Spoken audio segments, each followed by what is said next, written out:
Welcome back. By popular demand, after one of my stories the other day, I got asked to continue explaining why HIIT and LISS training are beneficial and in what ways. So I'm going to go over all of that and make sure that you understand why I do these things and how you can incorporate them into your workout program as well. So first thing you need to know is what is HIIT training and what is LISS training. So HIIT training is high intensity interval training. Now, when you've done this, it's far more popular than LISS. So you've probably heard of it or some version of it, but a lot of cardio based, maybe some weights involved, ropes, kettlebells, those types of things you usually see HIIT training. It's popular in different styles of training, such as like CrossFit, boot camps, even like classes at the gym usually are considered high intensity classes. But the reason or the way that HIIT training sort of works is like if you saw it on a graph, you would see these like crazy spikes, right? So you'd be working really, really hard for a short amount of time and then you rest and then you work hard and you rest and you work hard and you rest. So you get short rest periods, probably definitely no more than 60 seconds. That's like usually the max. It's usually closer to like 30 seconds or less of your rest period. And then you work for a certain amount of time. Again, usually no longer than 60 seconds worth of work, but any variation of that in between. And so you get these like really intense spikes, which get your heart rate pumping. It does burn quite a bit of calories, and it's usually done in a short amount of time. So probably no more than 45 minutes is where normal HIIT training takes place.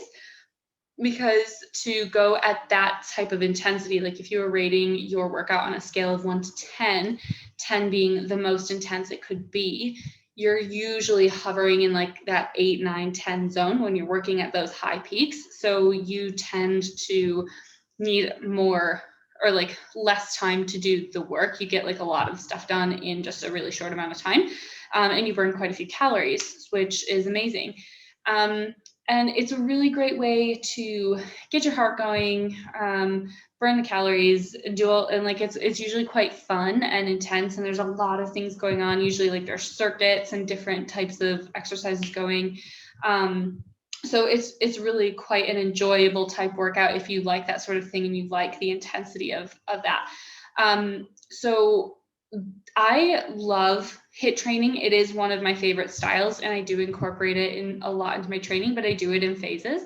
So the reason I was talking about it in my story the other day is because I've actually switched, and instead of doing HIIT training, I've switched over to lots of weight training. So I'm currently doing 3 days of weight training, like really intense weight training, and 3 days of LISS.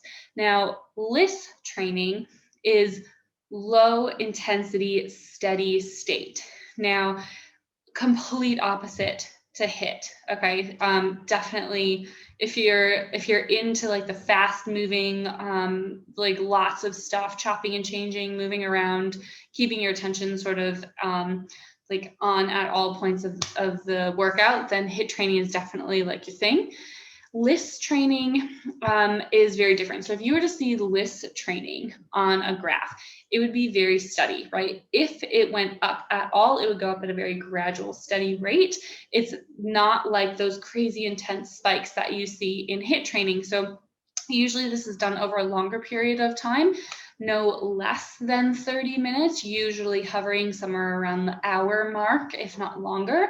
And it's very low impact. So you're not using weights. More often than not, you're doing it either like on some sort of low impact machine, like an elliptical machine, rowers, bikes, air bikes, stair steppers, those types of things where it's like you're pretty much stationary unless you're like outside going for a walk or a bike ride or something like that, but you're fairly stationary and you're going at a very steady rate. So again, if you're rating your workout on a scale of 1 to 10, you're sort of hovering more around the 7 zone rather than that 8, 9, 10 zone.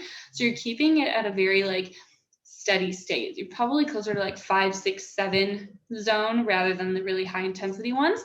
And you don't really get rest. It's just a continuous steady work for longer periods of time with no rest in between, because you should be able to talk and breathe and do all the stuff. It's not as intense.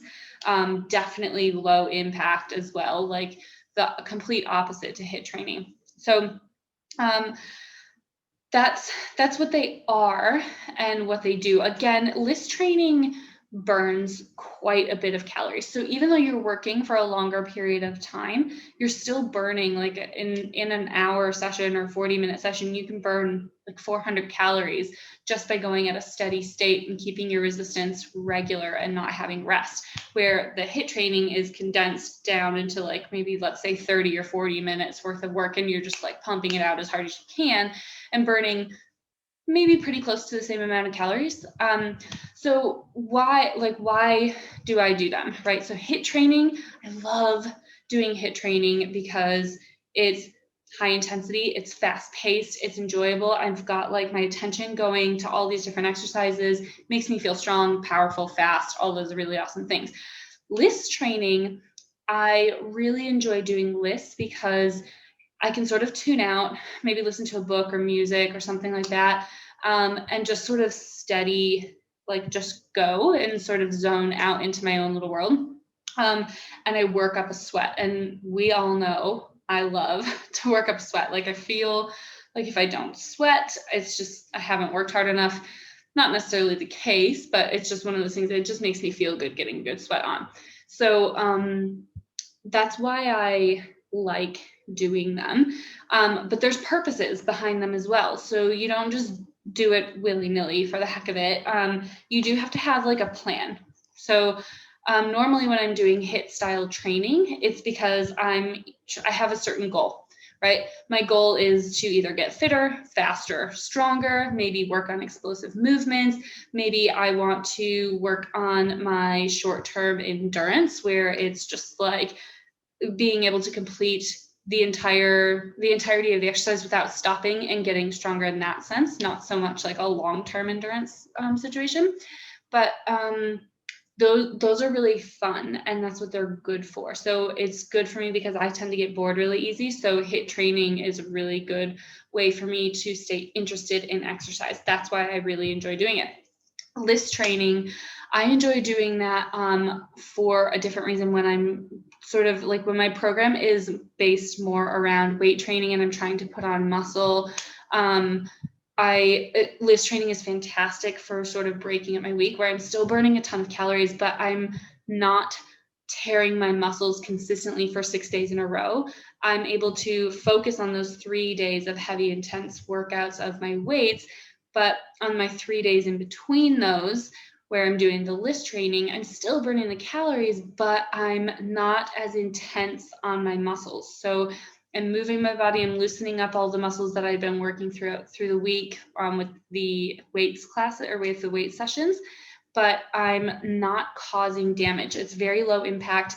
I'm saving my body and sort of helping it recover. I'm still burning the calories that I need to and moving my body. So it's just like a really good way to sort of balance. Where with HIIT training, I balance that. Maybe I'll do a couple days of HIIT, a couple days of strength, and a kickboxing and a stretch session or something. Like there's a lot going on. So when my mind is like busy and racing and I'm feeling like I need my attention to just be like caught up in my workouts, I'll have all these different things going on, which I tend to enjoy. Everybody's different. But you have to sort of decide when you're doing these things based on your goals. So if my goals are losing fat or just staying and maintaining with my fitness, I usually have like a series of all different kinds of stuff that I do with my HIIT training. With LISS, it's a very specific goal. If I'm looking to shred up and I'm looking to build muscle in a very particular way in a certain amount of time, the combo that I've put together for myself of the HIIT training, of the LISS training and the weights combo, it just works really well for me. And it still helps me lose weight because I'm building muscle and that's helping me burn fat.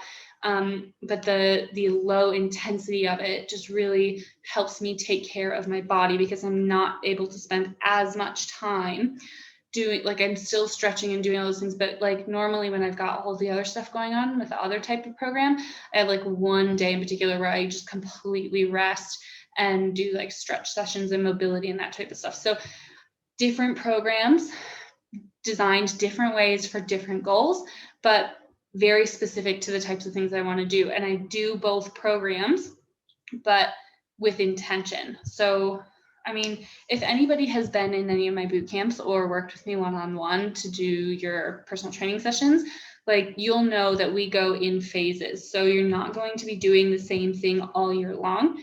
Every 4 weeks, we have to change something a little bit and then change it again. And then maybe we take you into a whole new phase where you're not doing HIIT training anymore and you're doing weight and LISS training. Like it's going to change up regularly based on your goals. So you just need to be really smart and do your research and figure out, or ask people questions like me. If you are looking for that kind of direction, it's really important to understand that stuff, because if you're not doing the right combination of workouts for you, it's not going to be helpful and you're not going to reach your goals. Okay, so that's it. That's all I wanted to tell you about LISS training and HIIT training. There are so many different styles of training, guys. These are just two. LISS is fairly new to the game. Not a lot of people really know what it is, so I wanted to make sure that you know and make sure that you understand how to define them, how to program them into your workout routine. But here's what you need to do before you figure out which way to go with your training, right? One, you need to set a goal. Be very clear, be very specific. Don't just say, I want to lose weight. What is it that you actually want? Do you want more muscle definition? Do you want to lose body fat? Are you looking to look good in a bikini? Because those types of things require very different types of training. So you need to be very specific. Two, you need to get realistic with your commitment, right? What are you willing to do to achieve the goal? Because that's going to change the type of workouts you do as well. So let's say you're like, I want to lose, 10 kilos or 20 pounds in the next month, right?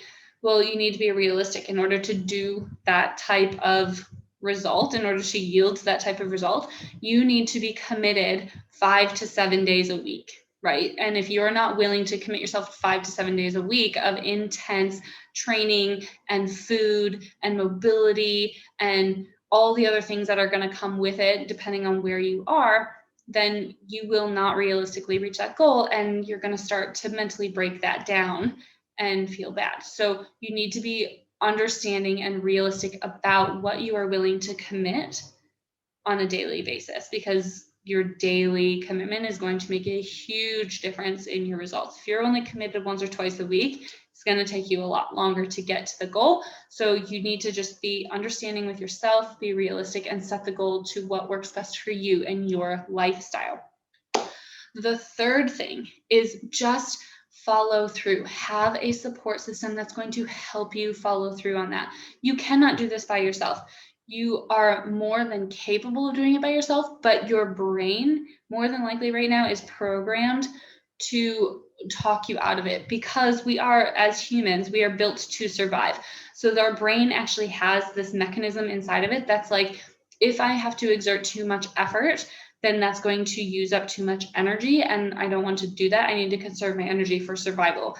But you also know that you are capable of doing it, so you can push your boundaries. So your brain is something that you're going to have to fight regularly, which is why it's going to tell you, like, I don't want to, I don't feel like it. That motivation situation is going to be a bit of a problem. So on the days that you feel like you just can't make it to the gym, or you don't feel like it or whatever, you need to have a support system, a backup, something set in place to make sure that you are following through on the goals that you set for yourself, that you have agreed with yourself are realistic for you to achieve. Okay, so don't get down on yourself if there's a genuine issue that gets in your way, but you have a backup plan to work out. You couldn't work out today, so you have a backup plan to work out on another day and get that day in that you had committed to, then perfectly fine. But have a support system, have a friend, have a workout buddy, have a personal trainer, have some sort of someone there to push you and remind you of the thing that is so important, right? Why you committed to this goal in the first place. Understanding your why is going to get you over those days where you just do not feel like it, okay? So understand those three things, get them in place, and then you can figure out which direction you're going to go for your programming and how committed you're willing to be. Okay, so have a great rest of your day, and I will see you later.